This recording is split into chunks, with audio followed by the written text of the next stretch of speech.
noite. É um prazer estar aqui com vocês hoje. O que aconteceu, Otília? Otília, o que aconteceu? Maria? Acho que ela caiu. Será que ela apertou Acho que ela caiu. porque apareceu uma telinha que era entendi e sair. Será que ela clicou no sair? Que apareceu uma telinha para mim que era para apertar no entendi. Eu quase apertei no sair. Acho que deve ter apertado. Vamos esperar ela entrar novamente.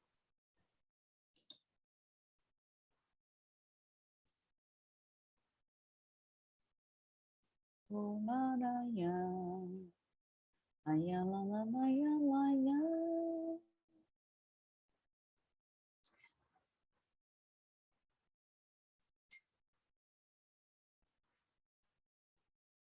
Acho que ela está entrando. Está entrando, sim. Brenda.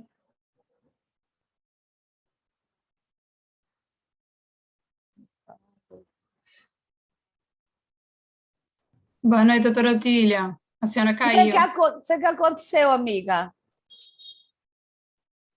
Está no mudo.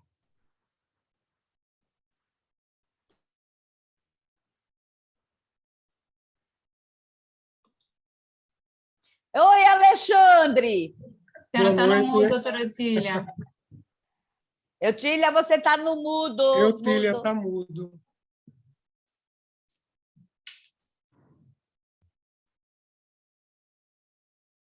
Laia, laia. Laia, laia, laia, laia. Gostei desse seu pano de fundo, doutora Ângela. Qual? Diferente. Pano de fundo aí que a senhora botou. Não, é minha varanda. Não. Tu jura? Não tem varanda aí, não. Tu jura? Sim, não estou vendo varanda aí, não. Porque está tudo escuro, não? Deixa eu olhar. Estão me ouvindo agora, gente? Agora sim. sim. Maria, toda vez que você coloca esse gravação, dá problema, viu? Deixa eu ver aqui, tá? Tília, quando ela botar a gravação, se aparecer uma tela para você, tiver escrito entendi, aí você coloca no entendi. Eu não tirei, não. Ainda está gravando.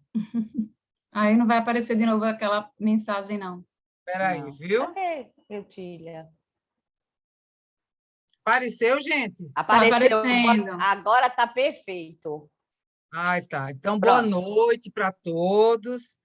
Vamos discutir mais um caso do nosso dia a dia, né? Eu acho bacana esse momento, porque a gente, muitas mentes pensantes, muitas mentes brilhantes, né? Eu acho que fica bem interessante mesmo essa discussão, tá?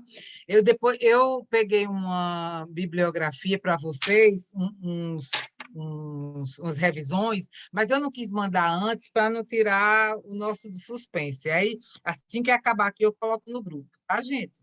Ok. Então, vamos lá. É uma mulher de 58 anos, do lar. A queixa principal dela foi febre e dores articulares há 6 meses. Tá bom?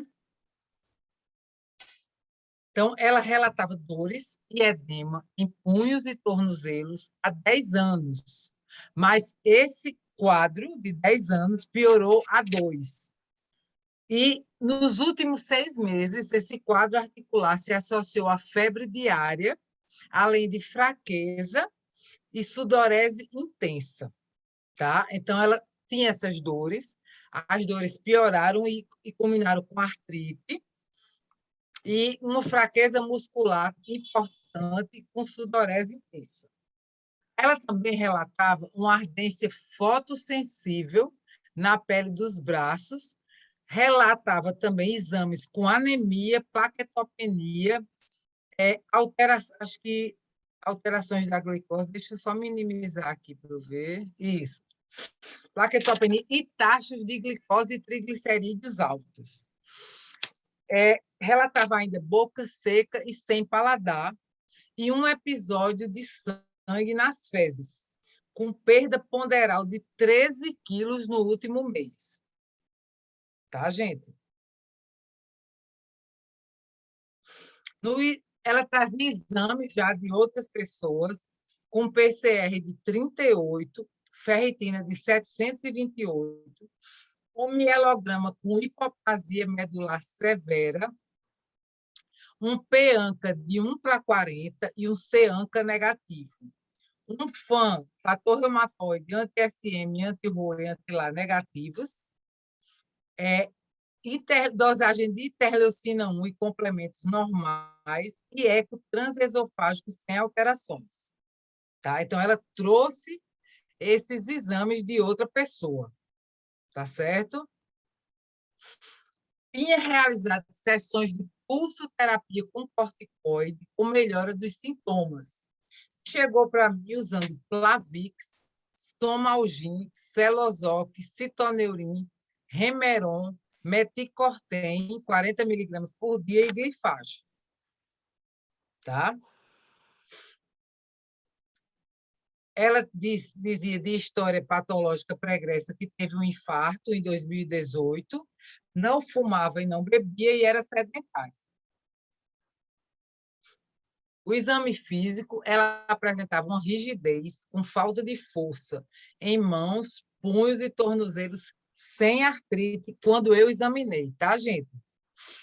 Dificuldade para movimentar a cintura pélvica e para se levantar. Ela tinha dificuldade na movimentação de coxo femoral e tinha dificuldade para se levantar. E no exame físico abdominal, ela tinha uma hepatosplenomegalia. Tá? Então, o que eu percebi... era só de membros inferiores a dificuldade? Braços ela tinha normal, ela levantava e tudo? Braço normal. Ela tinha um pouco de rigidez nas mãos e punhos, ela relatava quando eu pegava, mas não tinha artrite. E a dificuldade para se levantar e a dificuldade para movimentar era só de membros inferiores. Tá. Certo? Então, o que foi que eu juntei? Por que ela me procurou? Ela me procurou porque ela disse que quando ela usou o corticoide em altas doses de impulso, ela melhorou, porém desenvolveu um aumento de glicose e ela ficou com medo de usar o corticoide. Então, ela queria ouvir uma outra opinião. E aí, eu juntei os dados e resumi aqui para vocês. Então, dor articular, secura de boca, febre, perda ponderal, pancitopenia, hiperferritinemia e hipertrigliceridemia. Como era a febre dela, Eutília? Era febre diária e essa febre era maior que 38. Não tinha horário. Não tinha horário. E a pancitopenia dela era de origem de medula, né? Porque você falou que ela tinha uma hipoplasia severa, né? Hipoplasia medular, exatamente. No mielograma já feito antes. Tá? Tudo isso melhorou com o uso de corticoide, mas ela tinha medo do corticoide porque ela desenvolveu altas taxas de glicose. Tá, aí tudo isso melhorou como? A pancitopenia, que era com hipoplasia medular severa, normalizou? Não, eu não tinha exames de sangue, mas a parte de dor articular, a febre tinha cedido, ela parou de perder peso nesse período, entendeu? Tá, ok. Tá? Então, a gente tinha isso aqui. Com esse quadro clínico aqui, esse quadro laboratorial, a gente já podia pensar em alguma coisa, gente? Cadê os meninos? Vamos lá, Cadu, Juan, Marcos, meus R2 atuais. Cadê? Não vai ninguém falar? Tem histórico de faringite, Eutília? Ela? Não. Inclusive, ela diz... É Marcos, é? Está falando? Não, é Alexandre. Alexandre, inclusive, ela dizia assim, doutora, eu era uma pessoa com saúde, eu tinha as dores articulares, não tinha procurado fazer nenhum exame, nem procurar médico, nem clínico, nem ortopedista, nada, porque ela disse que tomava Telenol e melhorava.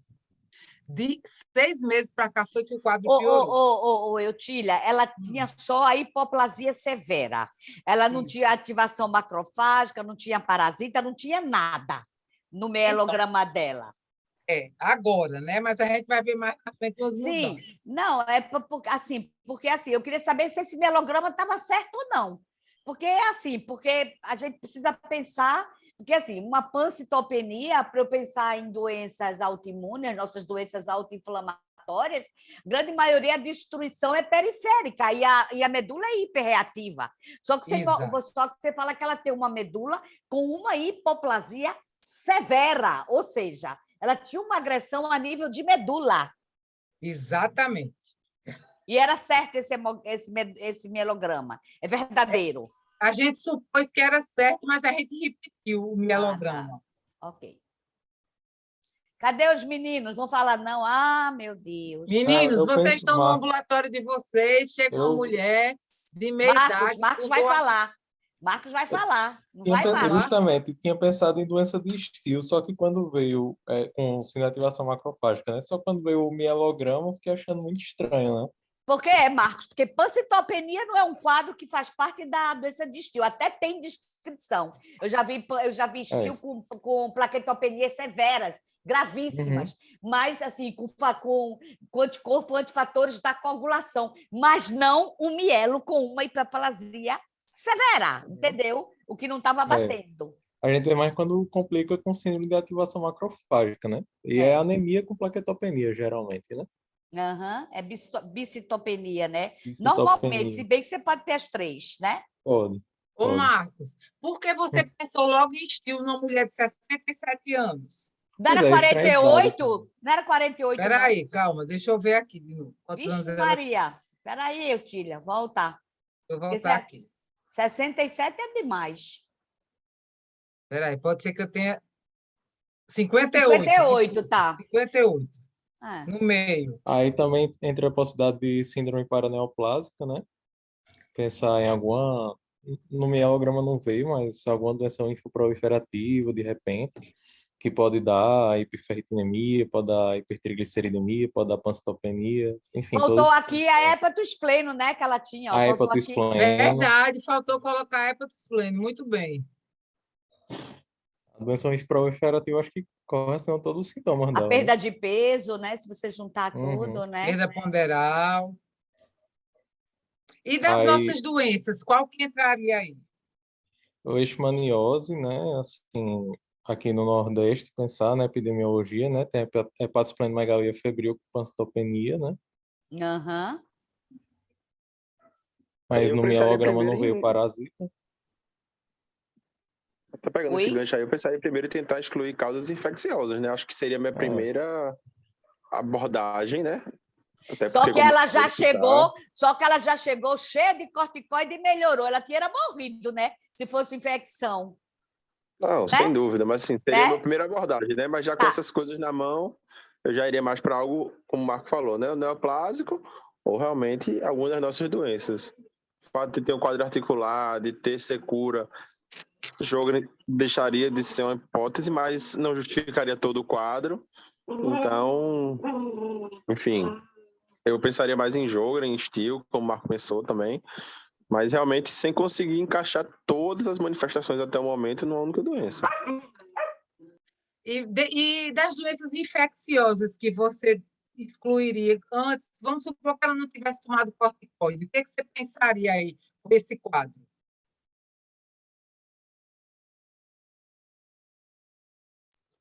Pensando em doença infecciosa, realmente, assim, sem sombra de dúvida, seria realmente a leishmania, nossa primeira hipótese, nosso meio. Pensando na que responderia ao uso de corticoterapia, pensando aqui. Esquece o corticoide. Ela está querendo que você responda. Mas pode botar a hepatospleno ou não pode botar? Pode. Pode botar, botando a hepatospleno, pancitopenia, perda ponderal, febre, dor articular.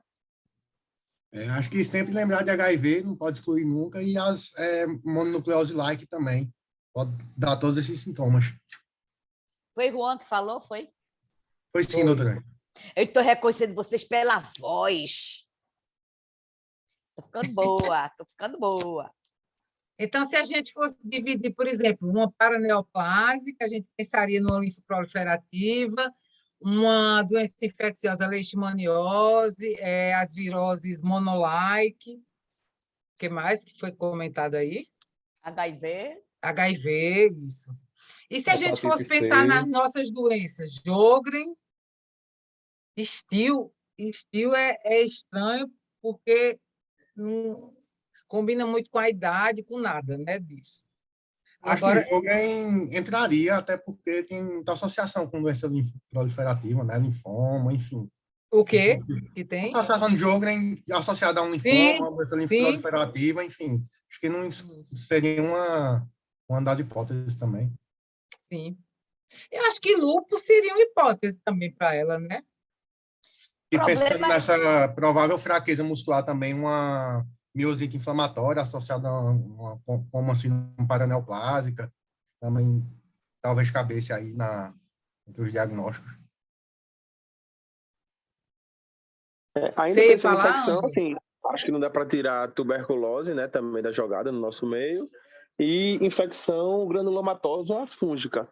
A gente tem aquelas infecções ali mais indolentes, histoplasmose, que podem fazer quase todas dessas manifestações aí, né? Então, também é outra coisa que a gente poderia pensar. é porque ela não tem, eu acho que ela não tem o clássico para nenhuma doença. Se a gente levar em consideração tudo que foi apresentado até agora. Pelo que Exato. foi apresentado até agora, ela não tem nada clássica para a gente tem no lúpus, anticorpos anti-células de medula? Tem. Pode fazer hipoplasias graves? Pode. A pancitopenia pode ser por uma agressão de medula, em vez de você ter uma agressão de anticorpos perifericamente, mas isso não é o comum. E aí nem sempre ela pegar as três negócios. Não é comum você pegar um lúpus e ter hepatosplenomegalia e vai-se embora, peanca positiva, o contexto como um todo. A gente precisa rever os dados mais importantes e refazer as coisas para poder chegar em algum canto, né? Agora, ela tem uma coisa que agora a gente sabe, que ela responde ao corticoide. Exatamente. Né? Então, Exatamente. aí, assim, alguém fez o corticoide e, de alguma forma, ela respondeu ao corticoide. Aí a gente precisa, depois dessa resposta ao corticoide, ver em que, porque a gente não tinha enzimas anteriores, a gente tinha um PEANCA, mas não tinha antimieloperoxidase, não tinha antiproteinase, a gente não tinha as coisas direitinho. Então, assim, a gente, agora que ela respondeu ao corticoide, mas parece que não ficou bem, o que é que sobra, o que é que resta para a gente tentar fazer o diagnóstico retrospectivamente. Não tem outra maneira. Muito bem. Isso mesmo. Vamos ver o que foi que eu fiz. Então, eu fui nesse mesmo pensamento de vocês, tá, meninos? Não está na ordem de importância, mas eu solicitei um PET-CT, era uma paciente que podia fazer, uma endoscopia, uma colonoscopia, novo hemograma, dosagem de L6 e ferritina, acreditando também numa síndrome de ativação macrofágica, né? Anticorpo antinucleossomo, porque ela tinha um FAN negativo, calprotectina fecal, lembra que ela disse que teve um sangramento isolado? Eita, nem ouvi isso. Foi no passado, um sangramento pelas fezes. Anti-CCP, HLA-B27, anti-HBC, anti-HIV e anti-HCV. Sorologia para leishmaniose, leptospirose e citomegalo, tá, gente? Eu já tive uns casos de citomegalo bastante emblemáticos e eu fiquei sempre com aquilo ali atrás da orelha, aquela pulga atrás da orelha. Então, todo paciente com pancitopenia, eu peço a sorologia para citomegalo, tá certo? Prescrevi colchicina e meticortem diminuir a dose. A colchicina eu fiz meio miligrama para ver se eu melhorava as dores, porque ela estava com a glicose muito alta. E aí ela estava muito receosa de corticoide. Você fez porque você pensou em autoinflamatória. Isso. Eu posso perguntar uma coisa? Pode. Por que anti-CCP e HLA-B27? Porque ela tinha aquele histórico de artrite, que eu identifiquei como artrite de 10 anos atrás.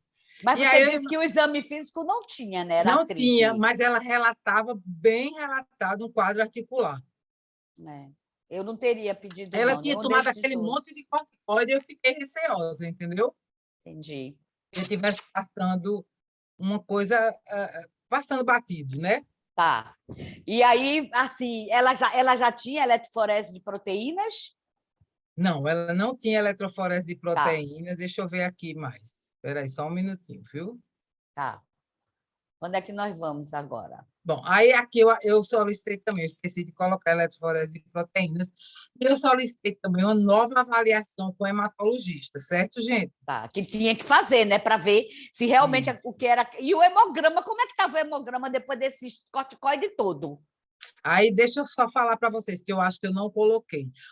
O novo mielograma veio com um quadro clássico de síndrome hematofagocítica, Olha aí. tá certo? Aquele melograma estava errado. Aquele melograma estava Exatamente. errado.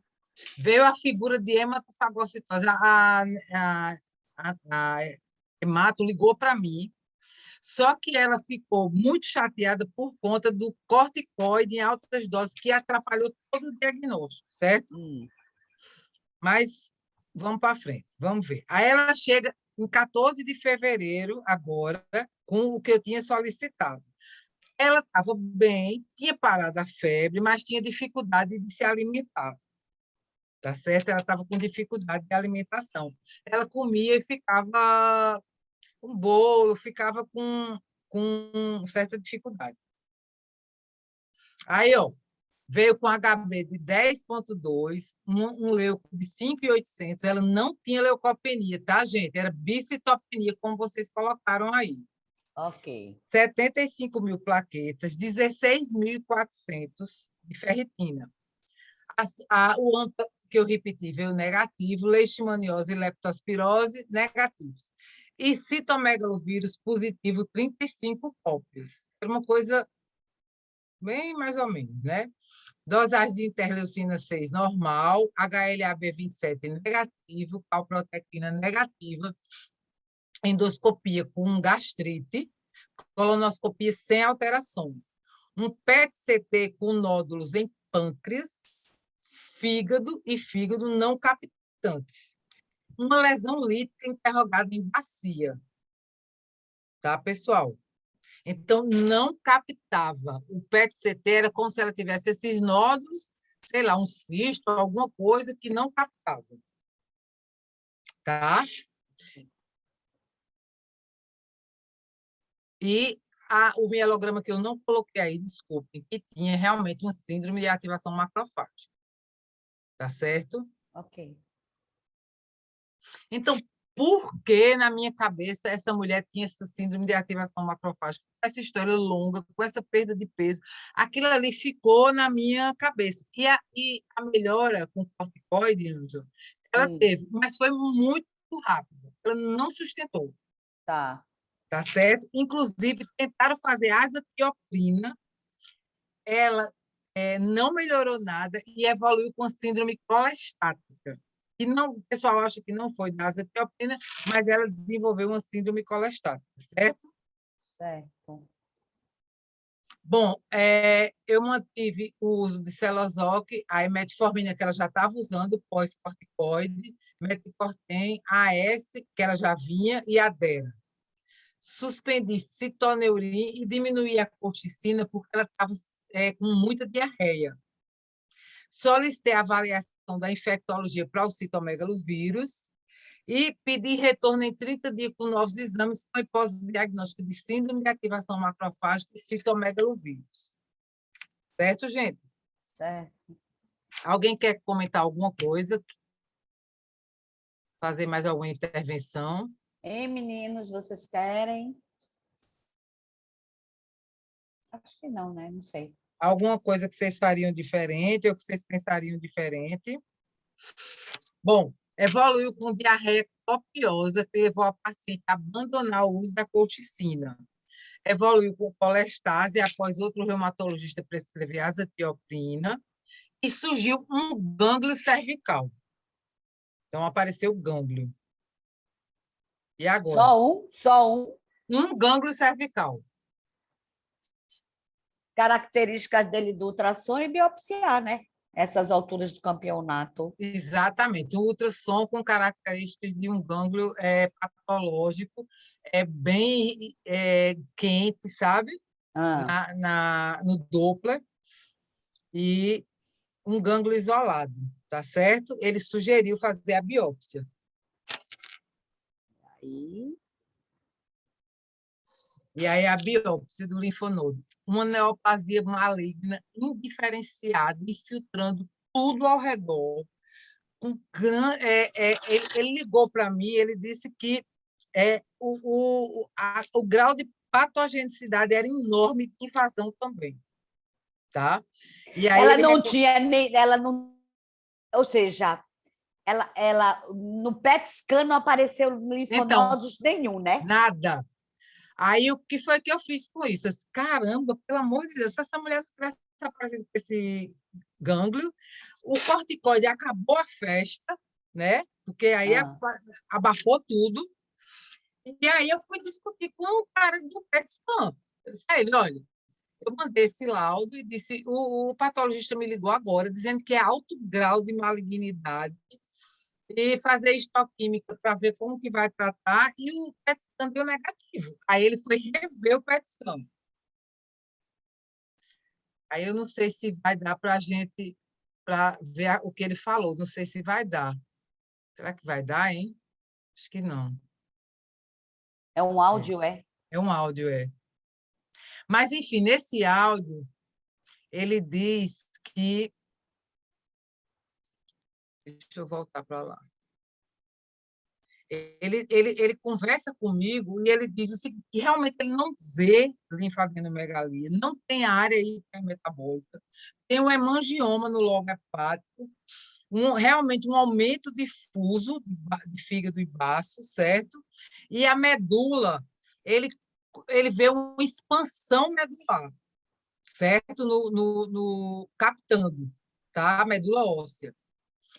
Mas ele não vê, aí ele revê o fundo gástrico, diz que tem um processo inflamatório, que é a lesão pancreática cística, e tem uma certa alteração na medula óssea do ilíaco, lesão lítica, e uma alteração adjacente semelhante a um trajeto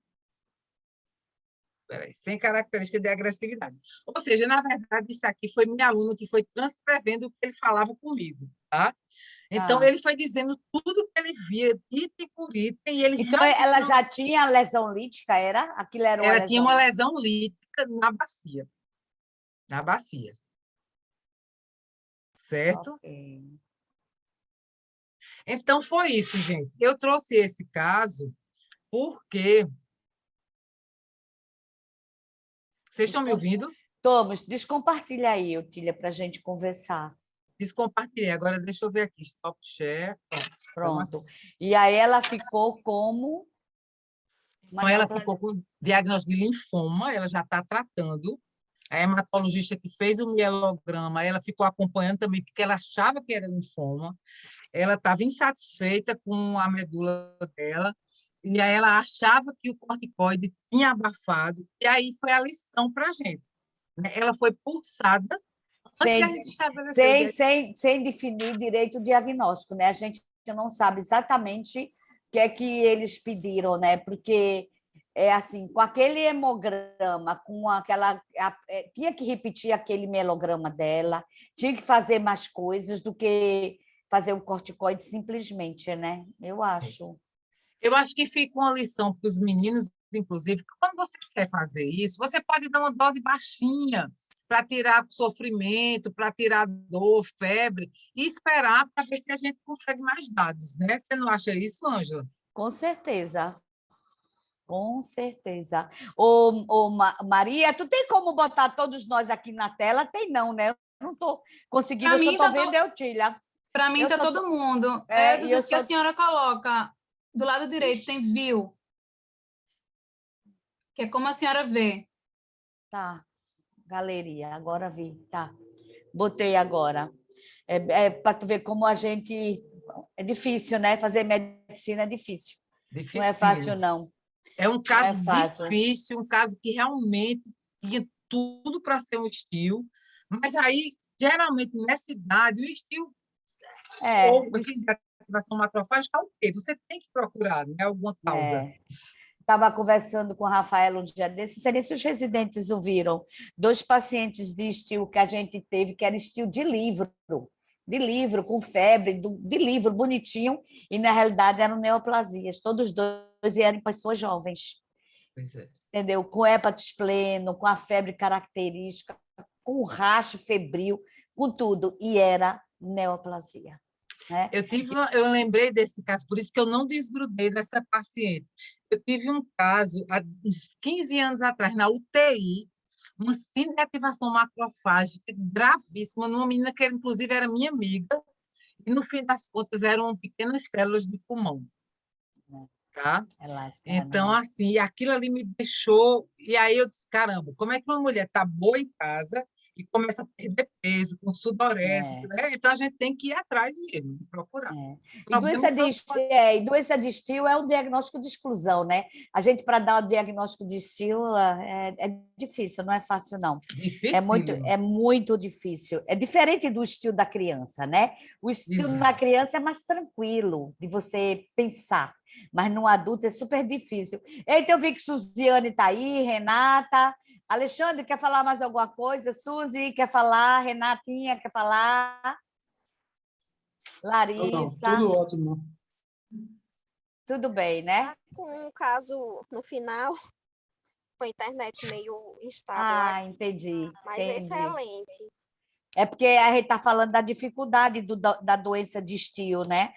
A gente dá o diagnóstico principalmente em adulto. Você primeiro tem que afastar tudo, afastar, para depois dizer que é um estio, né? E aí é complicado, a gente morre de medo, né? É verdade. Eu acho tão difícil como fibromialgia. Eu acho dificílimo. Não, fibromialgia é terrível, né? Não quero nem falar, porque dá azar. Ó, gente, vou apresentar o meu caso agora, viu?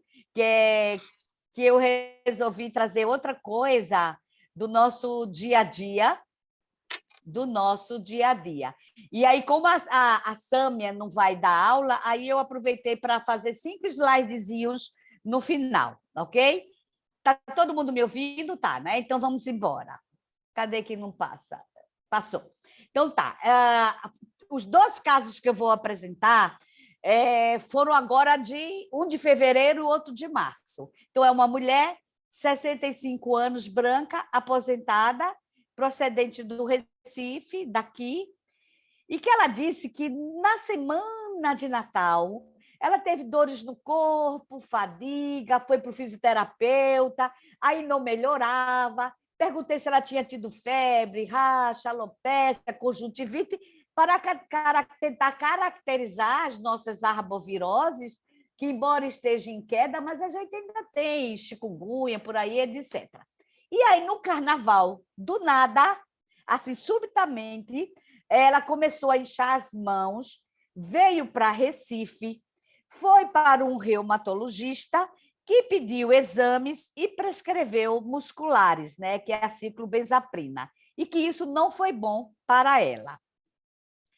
A ex-nora médica resolveu fazer prednisona para ela. Aí fez 20 miligramas, que com essa dose ela teve mal-estar, diminuiu para 10 e ficou ótima, melhorou muito, muito, muito.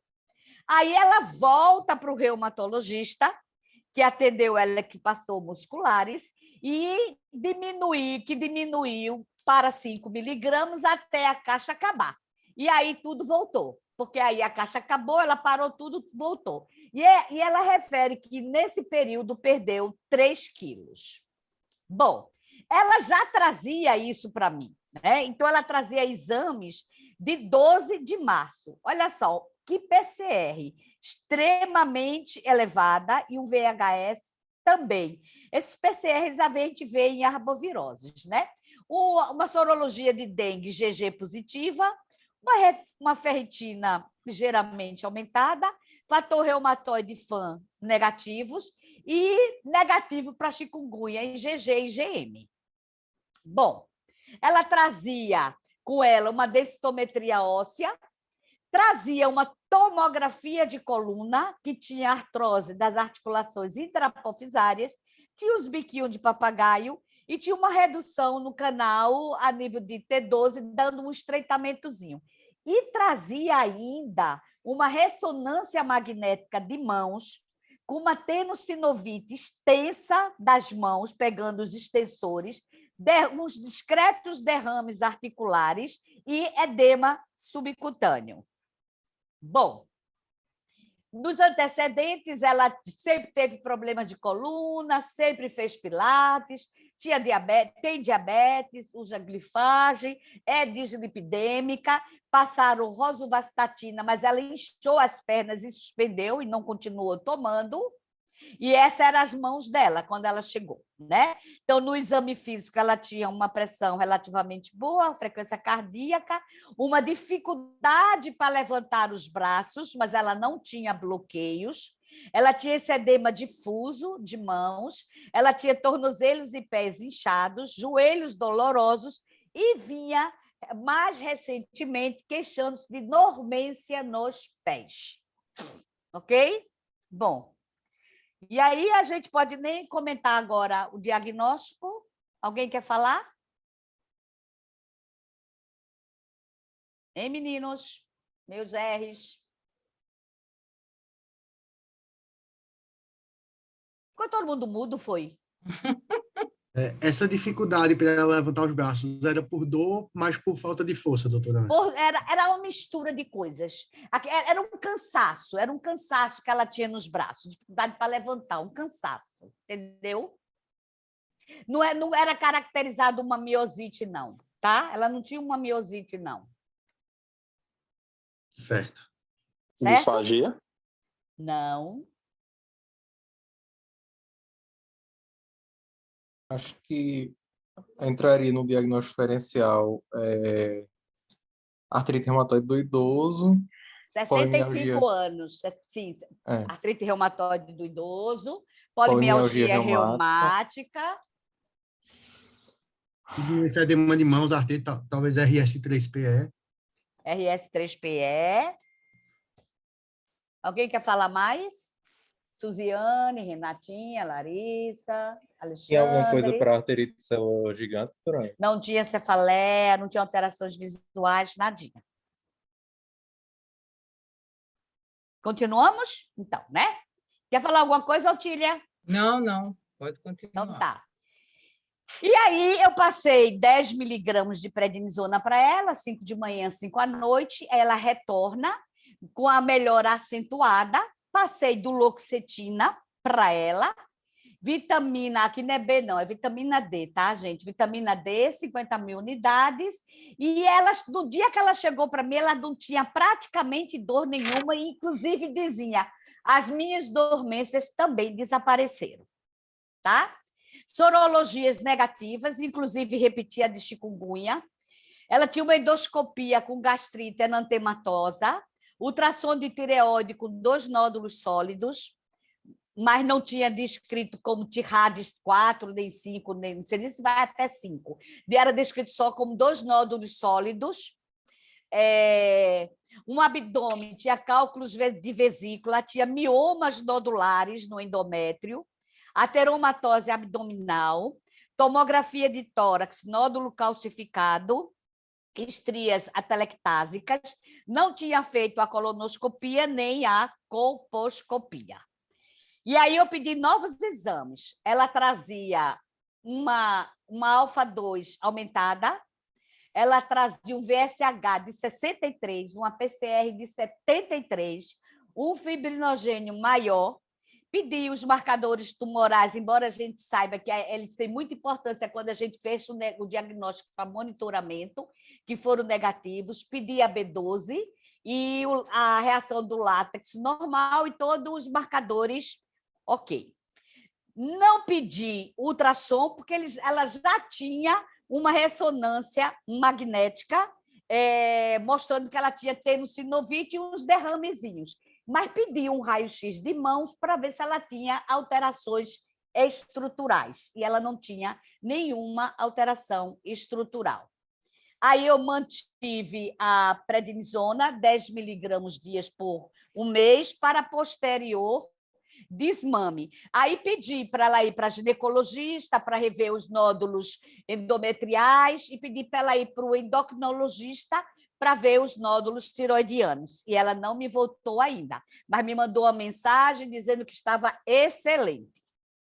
Nessa mesma época... Ô, Ângela, deixa eu Oi? só fazer uma perguntinha. Esse VHS e o PCR foi depois que você tratou? Não, eu passei o corticoide e ela fez os exames praticamente na semana que ela começou. Tá. Praticamente na semana que ela começou. E aí eu não pedi mais nada por enquanto, porque eu pedi que primeiro ela fosse na endócrino para ver a tireoide e fosse ver a parte ginecológica dela, né? Certo. Ok? Nessa mesma época, eu tenho um paciente médico, que é colega de turma meu, que tem 68 anos, ela também tinha, não era 60 e tanto, né? Que há 27 anos atrás, ele fez uma síndrome sintetase. Há 27 anos.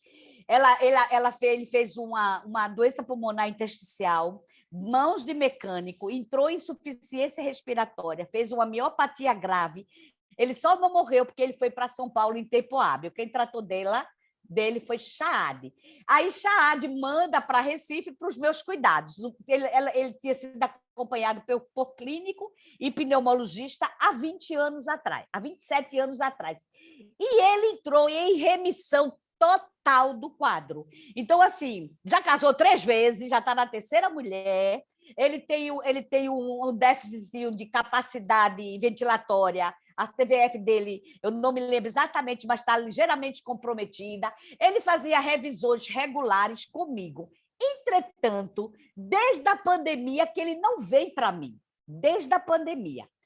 Em fevereiro deste ano, ele começou a notar as mãos inchadas, coisa que ele nunca teve. Tá? Quando eu examinei ele, a mãozinha dele era toda gordinha, mas você conseguia achar umas artrites de metacarpofalangianas, com edema de dedos com discretíssima rigidez. Aí eu comecei a questionar as revisões dele, que me deixou intrigada. Ele, em janeiro, disse que teve elevação do PSA. Procurou um urologista amigo que fez o exame físico, o toque, e que a PSA caiu, estava tudo bem. Aí eu disse, mas ele não pediu nenhuma imagem, ele não pediu nada. Não, ele disse que eu estava ótimo. Aí veja, ó, a PSA aumentou, ele fez esse quadro, ele disse que não havia necessidade nenhuma, e ele estava sem acompanhamento há 3 anos, que ele não vem em acompanhamento. E aí, deixa eu só interromper, depois eu volto. Então, assim, o que é que vocês acham? Para mim, a primeira sensação que eram 2 síndromes paraneoplásicas.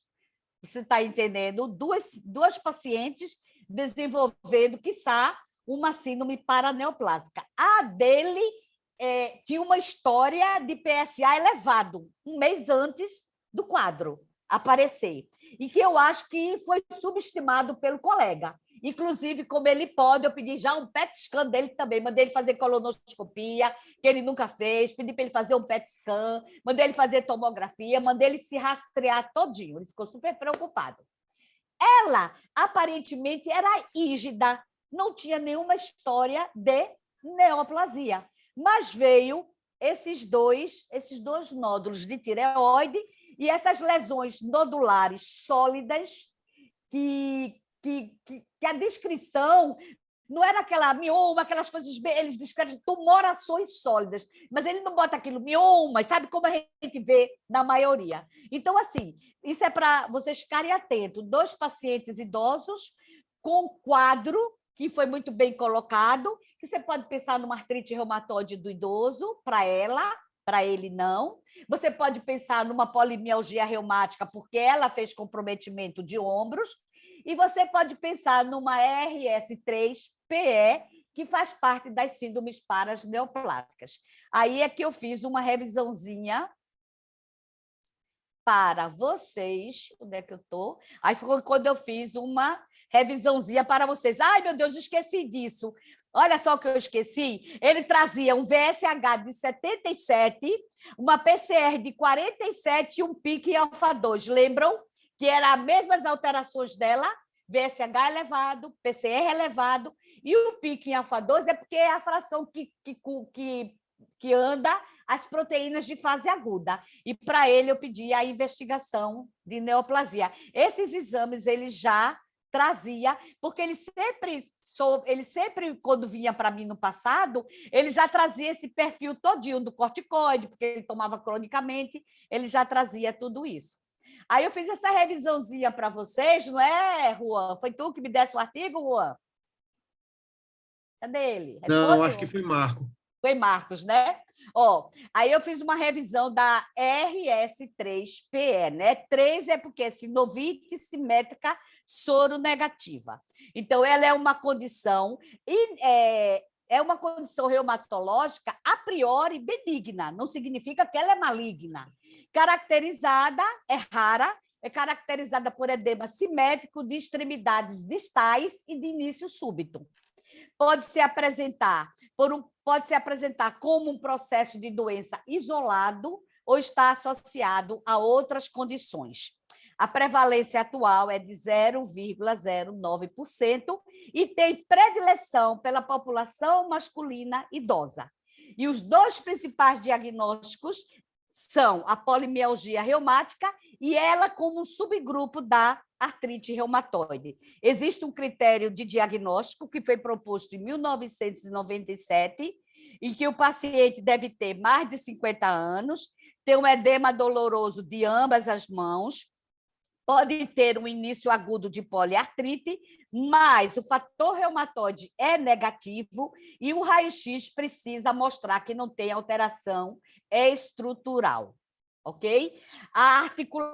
Em relação aos sítios de edema, sem dúvida, as mãos são extremamente as mais acometidas, seguida dos pés. Então, mão edemaciada, caracterizando tenossinovite e artrite, não esquecer das síndromes paraneoplásicas. Quando você vai para as articulações, as mais comuns são as metacarpofalangianas e os punhos. São as mais comuns, metacarpofalangiana, que é o que tinha nele, e nela só tinha as tenossinovites e o edema. E aqui eu trouxe 2 mãos que eu peguei na internet, para vocês verem como lembra a mão da paciente, né? Essa aqui parece bem mais novinho, da direita, mas a da esquerda a gente vê que é uma mão de uma pessoa mais idosa. E aí, para chamar a atenção que o raio-x tem que estar normal, porque se ele tiver outra alteração, e que entre o ultrassom e a ressonância, o ultrassom, por custo-benefício, é o que você deve fazer. E o que é que você vai encontrar? Principalmente tenossinovite, que é muito mais do extensor do que do flexor. Mas também você pode encontrar sinovite e efusão, que ela já trazia para mim através de uma ressonância magnética, não é? Lembrar que o VSH é elevado em 88% dos casos e a PCR é elevada em 100% dos casos. Para mim, ela é uma RS3PE de livro. Anemia de doença crônica em 50%. E o que é que a gente precisa? Saber se existe uma condição reumatológica associada. E aí, lembrando que ela pode ser encontrada no lúpus, na artrite reumatoide, na gota, na artrite psoriásica, e é um diagnóstico diferencial importante da polimialgia reumática, que eu nem fui à frente na investigação, porque quando ela voltou com 10 miligramas de corticoide, ela já estava ótima de tudo. Lembrar que existem outras condições, como várias infecções, e o uso da rifampicina, também está associada ao RS3PE e associada aos cânceres, né? Quando a gente vai para as artrites paraneoplásicas, a gente vê aqui o RS3PE, mostrando os cânceres mais comuns de vesícula, de bexiga. Blood é bexiga ou é vesícula? É bexiga. Vesícula. Bexiga. É? Bexiga, né? Bexiga, é. Bexiga, próstata, ovário, as malignidades hematológicas, linfoma. De uma maneira geral, são os adenocarcinomas e o linfoma, né? Leucemias, cólon, gastrointestinal, pulmão. Então, a gente não esquecer dessa doença dentro das síndromes paraneoplásicas, né? Tipicamente, o tratamento é feito com anti-inflamatórios, salicilatos, hidroxicloroquina, sais de ouro e corticosteroides. Entretanto, a literatura atual, o consenso é que você faça corticoide em doses baixas. E, normalmente, o paciente responde super bem quando ela é aquela síndrome rara benigna, tá? Mas quando ela está associada a uma outra condição, aí às vezes você precisa de mais corticoide e tratar a doença de base. Então, não esquecer que num paciente com suspeita de uma poliartrite ou de uma SR3PE, uma síndrome paraneoplásica, além do exame físico, exame bem detalhado, né? Que a gente não vai fazer exame de mama, pélvico, mas a gente vai incluir exame físico, a gente até palpa, mas a gente vai precisar de mais coisas para fazer, né? Lembrar do hemograma, que é importante, lembrar desses testes, fazer o diferencial com hepatite B, hepatite C, fator reumatoide anti-CCP, não esquecer do raio-x de tórax ou da tomografia, o raio-x da articulação para mostrar que não tem nada e começar a fazer o screen para os cânceres, né? Fazer a colposcopia, fazer a tomografia de tórax, a colonoscopia, a mamografia e por aí você vai. Aí eu tive esses 2 nesse curto período de tempo. Parece que a gente combinou, não foi? Foi tudo hoje nas neoplasias. Nem eu sabia da sua, nem você sabia da minha. Da sua. E aí, gente, não esquecer disso aí, que é uma coisa muito importante, né? Que é uma coisa que a gente vê. Porque eu resolvi nos últimos... Agora eu vou ter que trazer doenças de verdade, assim, mais difíceis. Porque eu já trouxe... foi que eu já trouxe eritmelalgia, qual foi o outro que eu trouxe? Reumatismo palindrômico, RS3PE. Eu acho que eu já apresentei para vocês polimialgia reumática. Então, assim, essas coisas são muito importantes, porque a gente não pode viver só de colagenose, né? Então, o reumatologista ele tem que estar aberto para fazer esse diagnóstico diferencial importante e pensar sempre nas neoplasias, né? E aí, gente... Por isso que a gente tem que estar muito aberto clinicamente, né? O bom reumatologista é aquele clínico que tem a cabeça ampliada. Não adianta você saber, como a Ângela disse, tudo de doença autoinflamatória e você deixar de dar o diagnóstico. Existem residências médicas que... Lembra, eu te li que o pessoal comentava muito que existiam residências médicas no Brasil que o residente só sabia colagenose, não era? Porque era a única coisa que o serviço fazia, não fazia as outras coisas. A gente precisa ver a reumatologia como um todo, né? Como um todo, exatamente. Ver a reumatologia como um todo. Eu adorei hoje. E aí, para quem fez prova de título, né? Se eu tivesse apresentado esse caso antes, né? Inclusive, eu estava dizendo agora lá no serviço, porque eu não estou mais na frente do serviço, saí para um serviço de doenças raras. Quem ficou foi a Alessandra, Daniela e Ana Carla. Eu disse, olha, bota esses residentes para prestar atenção às nossas discussões, porque a Ângela está lá, o pessoal da prova de título, é uma discussão de caso clínico, é interessante para o dia a dia, né? Muito interessante. Acho que tem que se a gente fazendo essas discussões, isso vai ajudar vocês muito na prova de título. Muito, muito. Né? Assim, eu tô meio angustiada porque fazer a prova prática online não é fácil, né? Vocês que fizeram prova, né? Vocês que fizeram prova aí, Suziane, Alexandre, não é tão fácil, porque outra coisa é você estar conversando com a pessoa que está ali perguntando as coisas. Sim, né? Sim. É totalmente diferente. Mas a gente vai acabar isso. A questão do tempo também, né? Às vezes é difícil você... né? Porque você não pode voltar para a questão anterior. Não então, volta. Você fica com medo. Se bem que na prática, sabe, Suziane, quando a gente faz a prática, também não volta. O aluno fica na frente do computador, se tem 3 slides para a primeira pergunta, ele pode voltar até responder a primeira. Depois que ele responde a primeira, ele não volta mais também. Você está entendendo? Sim, mas é diferente, porque até a reação da gente olhando para vocês já sabem o que é que estão dizendo, né? Quando vocês dizem uma coisa que a gente olha e vai dizer assim, só isso? Aí você já se lembra de um bocado de coisa, né? E aí, né? E ali é vocês sozinhos com o computador na frente de vocês. Aí não é fácil. entendeu? Aí não é fácil de jeito nenhum. Mas, Entendeu? Ângela, acho que vai acabar isso, né, esse Vai, ano. eu acho que... Eu não sei se a prova teórica pura vai continuar online. A impressão que eu tenho é que vai voltar a ter corte de nota, a teórica vai ser online e só vai fazer a viagem para a prática quem passar para a segunda fase.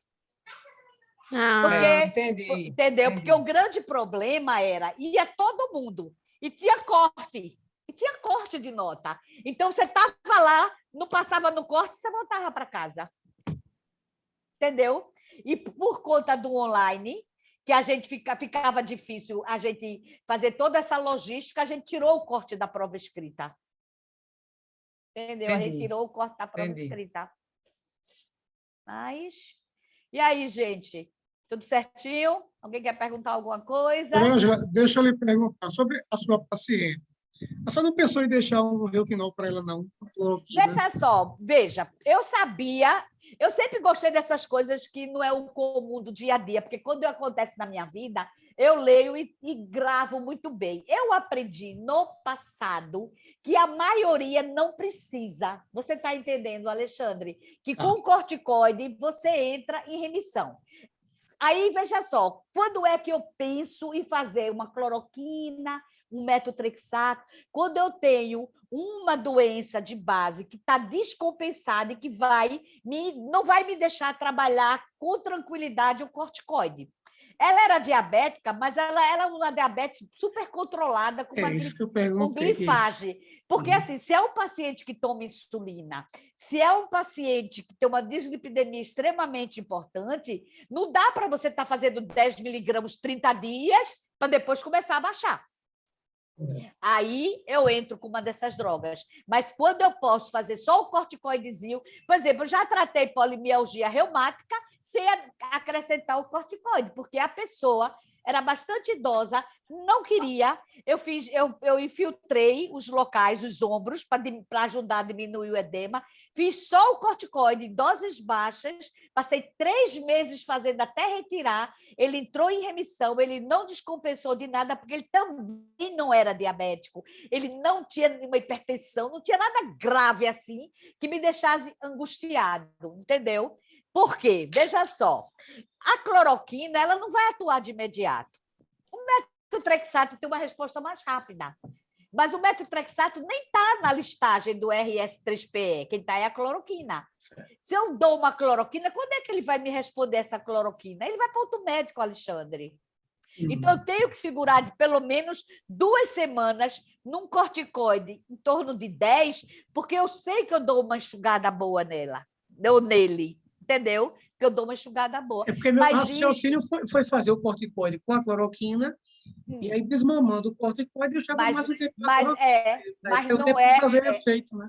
Com certeza, mas não é obrigatório você usar uma droga poupadora de corticoide, não é. Você pode usar a cloroquina como uma droga separada, o AINES como uma droga separada. Tu está entendendo agora? Veja, a gente não tem essas doenças... eu acho que esse artigo que a gente pegou tinha 40 e poucos trabalhos, que aí retiraram 10 trabalhos, uma miscelânea muito grande de fatores responsáveis pelo RS3PE. E, veja só, a gente não tem como fazer, né? Hoje são poucas as doenças que a gente agora tem um treat to target, né? A gente tem na artrite reumatoide.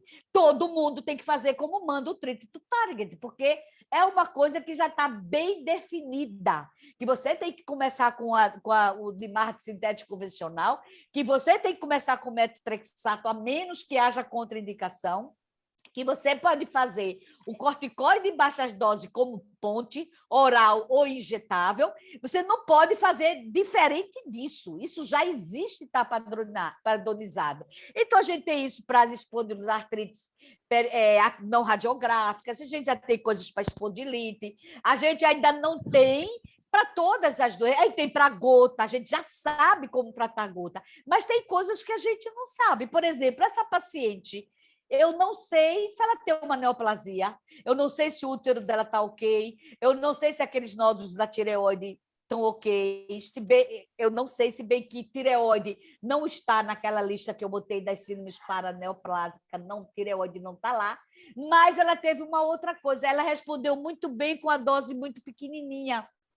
Você está entendendo? Quando eles normalmente são associados a síndromes paraneoplásicas, a resposta não é tão boa. E, às vezes, você precisa de mais corticoide. Então, é todo um jogo. É todo um jogo, entendeu, Alexandre? É difícil. Mas tem que pensar, né? Tem que pensar da neoplasia para não passar batida. Eu estou super angustiada, porque eu tenho um feeling muito grande para achar que o que é que o paciente tem. Eu estou muito angustiada. Com ela eu não estou. Com ela eu não estou, mas com meu amigo eu estou angustiada. Entendeu? Porque ele teve a história do PSA que alterou, que o médico fez não sei o que lá, passou algum remedinho para ele, eu não me lembro exatamente. Na realidade, ele tentou não me dizer muita coisa, ele tentou fugir do que eu queria no dia da primeira consulta. Entendeu? Ele tentou fugir. Eu falei, sim, mas e daí? Não, ele fez o toque, eu estou ótimo, minha próstata está normal. Eu digo, sim, mas por que o PSA elevou? E o que ele fez? Por que ele não fez uma imagem? Será que só o toque foi suficiente? E ele deu uma escapulida. Quando ele voltou com os exames, que trouxe, como é que se diz? Quando eu vi a PCR elevado, o VSH elevado, aí eu disse, agora você vai fazer o rastreamento. E ele já marcou colonoscopia, já marcou... Ou então o urologista pediu, ele não quis fazer. Também pode acontecer, né? Eu também acho, e aí, quando né? a senhora puxou, ele ficou meio preocupado. Porque assim, o urologista pode ter pedido, tipo assim, vamos, por desencargo, vamos fazer. Ele, não precisa, não sei o quê, né? Porque eu fico muito ansiosa com isso. Mas aí eu pedi logo um PET scan dele. Falei, muito bem. Eu fiz, olha, lindo, vamos fazer logo um PET scan, porque seguro morreu de velho, né? E hoje em dia a gente sabe que neoplasia de próstata, quantos amigos eu tenho que tiveram neoplasia de próstata? Um mundo. Né? Lá no HC tem vários, entendeu? E aí, com ele eu estou preocupada, entendeu? Não é da síndrome antissintetase, eu tenho certeza que não é. Sabe? Porque ele está em remissão, e ele, como é que se diz? E ele teve um quadro pulmonar com mãos de mecânico, miopatia, agora fazer uma artritezinha, pegando metacarpo, tendo sinovite, sabe aquela coisinha gordinha? Não é. É de jeito nenhum. Certo, gente? Verdade. Traga o resultado para a gente. Viu? Vamos sim. Na próxima eu conto, né? Deus queira que seja boa notícia, né? Deus queira, né?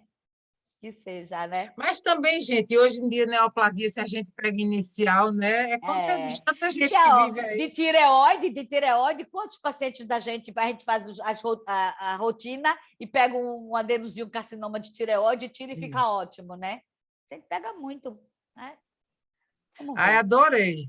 Eu também gostei, foi ótimo. Obrigada, Eutília, viu, pelo seu caso também. Obrigada também, Ângela. E aí, gente, quer perguntar alguma coisa? Ninguém quer? Já vai todo mundo embora, assim, correndo? Obrigado, boa noite. Boa noite, Xandre. Maria, obrigada. Obrigada, boa noite. A próxima aula será em junho, hein? Eita, é mesmo, vamos programar direitinho a data, porque... Junho tem muita coisa, né? Junho a gente tem várias atividades, várias coisas, a gente precisa ver. Então, vamos definir lá no outro grupo e a gente compartilha. Talvez a gente fazer logo no comecinho é melhor, viu, Tília? Isso. Certo. Fazer logo na primeira semana. Se a gente deixar para depois, não faz. Isso mesmo. Ok, então combinado. Tá certo, Maria? Obrigada. Obrigada, Tília. Obrigada.